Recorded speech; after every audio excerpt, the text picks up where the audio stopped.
The pressure around Bugatti has continued to grow after a major European Union law began attracting attention across the automotive world. For years, ultra-luxury car brands controlled almost every part of the repair process. Owners could buy the cars, store them in private garages, and drive them on public roads. But when something broke, the manufacturers often held complete control over the repairs. Independent mechanics were frequently denied access to parts, diagnostic systems, or technical information. That system worked for decades because customers had very few alternatives. But now, a new EU right to repair directive is preparing to change the entire structure of that relationship. The law is expected to become fully active on July 31st, 2026, and many people believe it could directly affect the long-running conflict between Matt Armstrong and Bugatti. What once looked like a YouTube repair story is now becoming part of a much larger conversation about consumer rights, ownership, and manufacturer control inside Europe's supercar industry. The story became especially popular after Matt Armstrong documented the difficult process of rebuilding damaged hypercars on YouTube. His repair videos attracted millions of viewers because they combined entertainment with real mechanical challenges. Audiences watched him bring severely damaged vehicles back to life, often without factory support. But when Bugatti became involved, the situation appeared far more complicated. According to the story presented online, certain parts were difficult to obtain, communication with the manufacturer became frustrating, and one VIN number reportedly faced restrictions within the system. That created a powerful narrative that viewers quickly connected with. Many people saw Armstrong as the independent mechanic fighting against a giant luxury manufacturer that wanted complete control over repairs. Whether every detail was exactly as dramatic as social media described it, the public reaction was massive. The situation transformed from a normal repair problem into a symbol of the wider debate over who truly controls a vehicle after it's sold. The European Union's right to repair directive sits at the center of this debate. The purpose of the law is simple in principle, even if the legal details are complex. European lawmakers want products to remain reparable for longer periods of time. Instead of forcing customers to rely only on official service centers, the directive aims to improve access to spare parts, technical information, and repair services for independent workshops. Supporters argue that this helps consumers save money, reduces waste, and creates healthier competition in the repair market. Large manufacturers, however, have raised concerns about safety, liability, counterfeit components, and quality control. Hypercar companies especially argue that extremely advanced vehicles require specialized training and factory-approved equipment. That disagreement explains why the law became controversial long before it officially arrived. Major automotive brands understood that these rules could eventually weaken the exclusive repair systems they spent years building. What makes the situation especially interesting is how closely the public conversation around Matt Armstrong matches the broader arguments behind the legislation. For years, critics claimed that some manufacturers use their control over software, diagnostics, and part supply to limit independent repairs.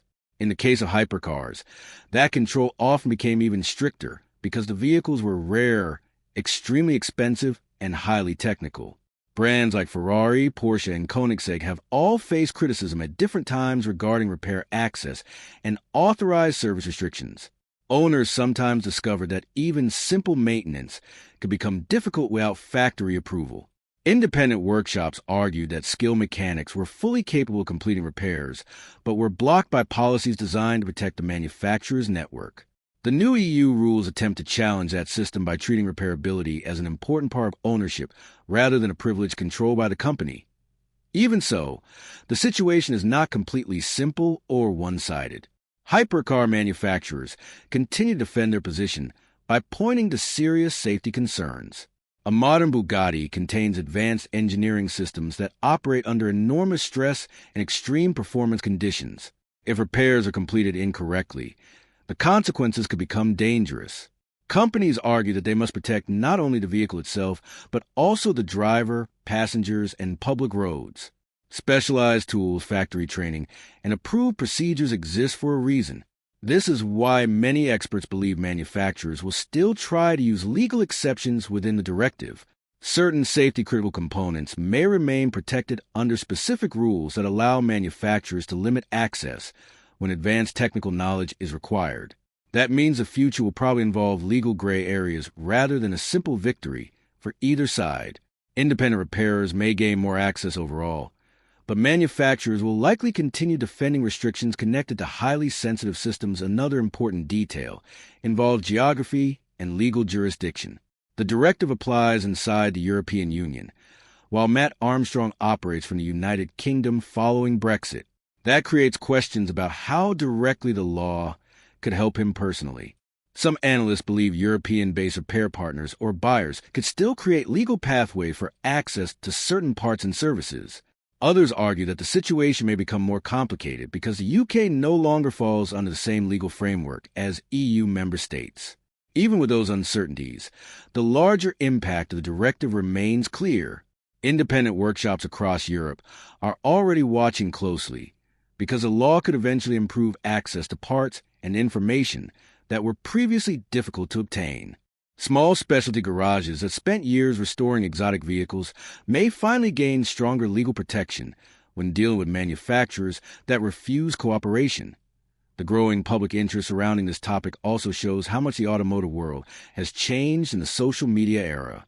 20 years ago, disputes between luxury manufacturers and individual owners rarely became global news stories. Today, creators like Matt Armstrong can document every challenge in front of millions of viewers. That visibility changes the balance of public pressure. A repair dispute that once stayed private can now become part of an international conversation about fairness, ownership, and corporate power. Every email delay, denied request, or controversial policy can spread across YouTube, Reddit, TikTok, and automotive forums within hours. Manufacturers are increasingly aware that customer service problems no longer disappear quietly.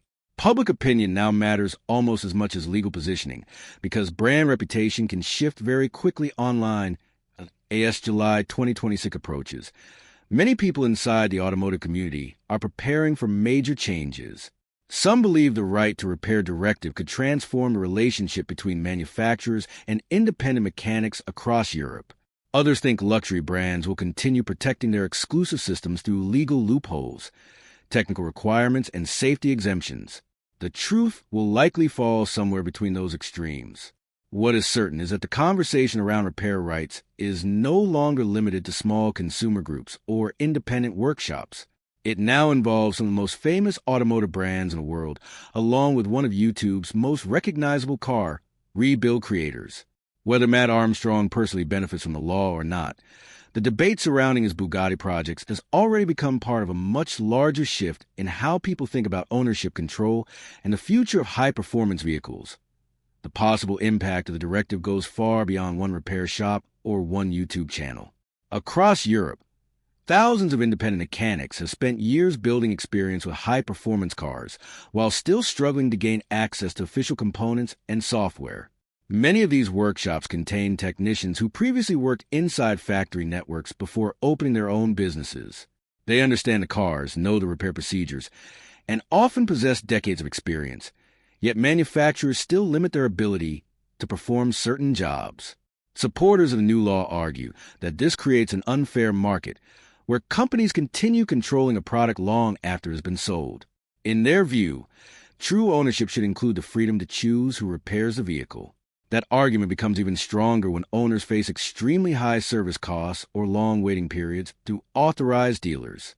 The right to repair movement believes competition could lower costs, improve service availability, and prevent manufacturers from using exclusivity as a business weapon.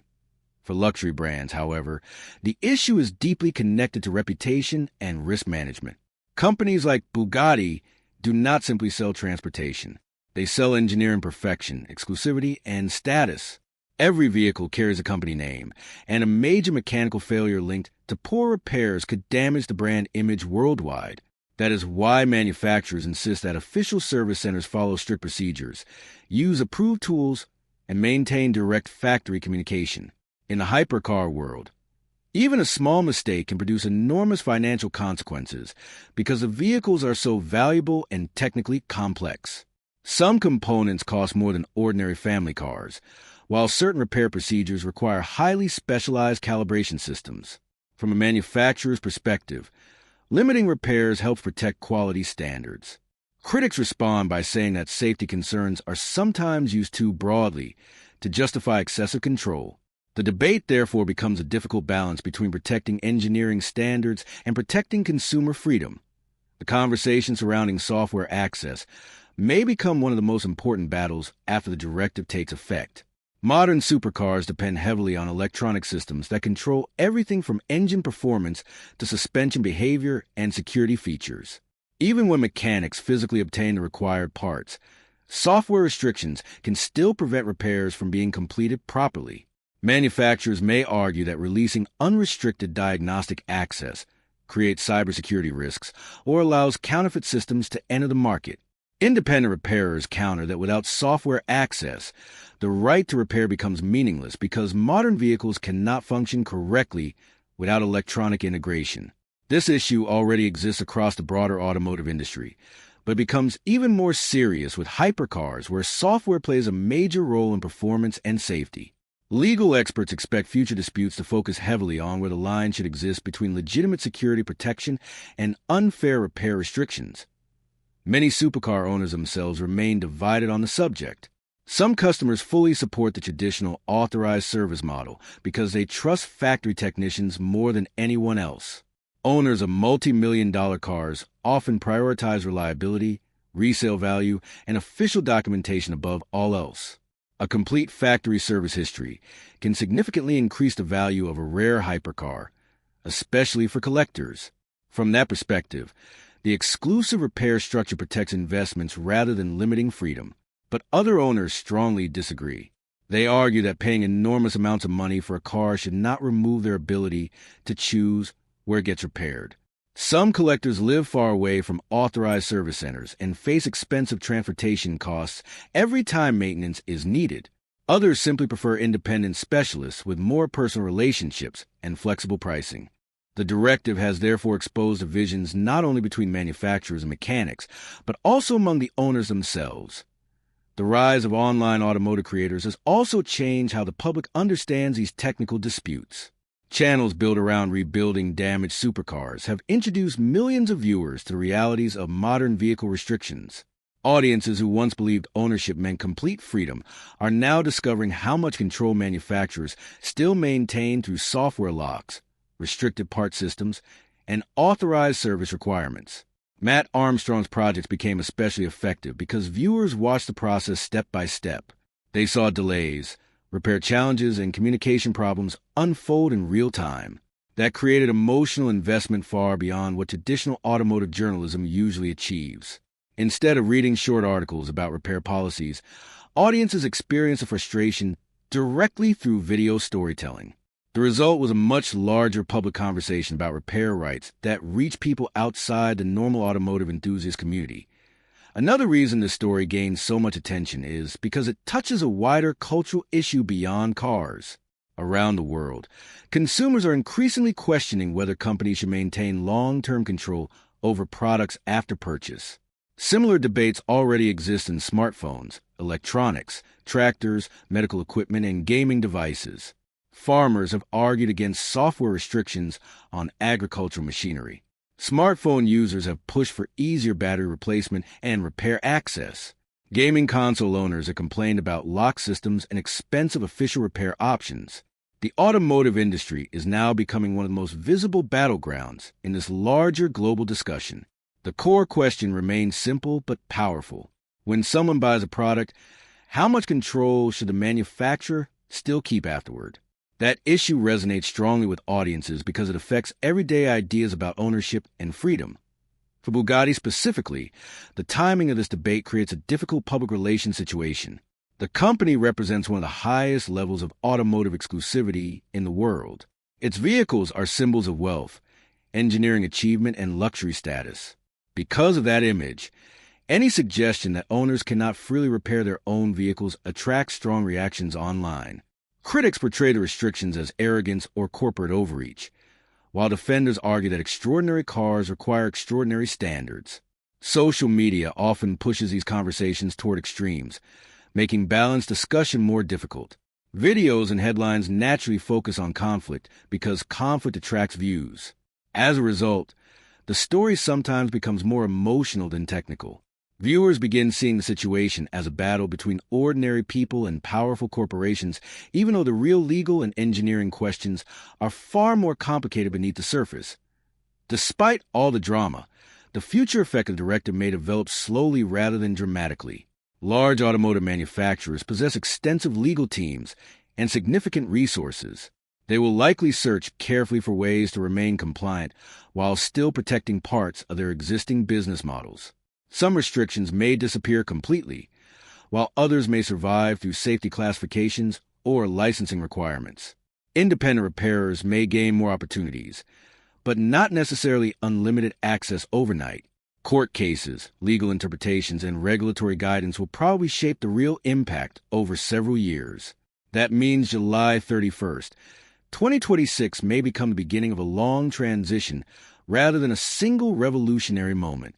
Still, the importance of the directive cannot be ignored because it signals a major change in how governments view repair rights and consumer ownership inside the modern automotive industry. One of the biggest questions surrounding the future of the supercar industry is how manufacturers will adapt once independent repair access becomes harder to restrict. For decades, exclusivity formed part of the ownership experience. Customers were not simply buying speed or luxury. They were